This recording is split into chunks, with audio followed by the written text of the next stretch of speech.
Huwi! What's up, GoFam? Okay, so nandito tayo sa isang area ngayon, GoFam.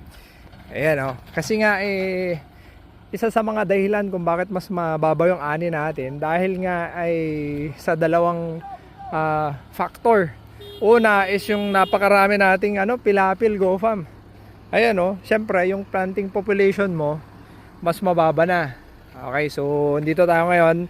De-develop natin to. Papalaki natin yung mga tawag dito sa amin ay sinilong. Okay.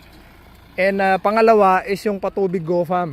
Okay, kaya nga mayroong nag-comment na hindi ko na sana sasagutin kasi nga di naman farmer. Sinasabi tayo daw dito yung mga farmer dito sa Pilipinas hindi papahuli sa ibang bansa. Ay nako. 25, 30 years na tayong huling-huli, GoFam. Sa patubig pa lang, parang pakita ko sa inyo. Ito, irigasyon to. Irigasyon na walang tubig.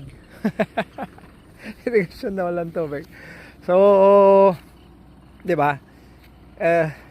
Ang hindi ko lang matanggap doon alam mo 'yon. Tinuturuan ka o sinasabi sa iyo, pinapamukha, educate daw, i-educate daw ako kung ano talaga yung kalagayan ng mga farmer. Yung dina-down sila, ay nako, di subukan mo mag-farm, 'di ba?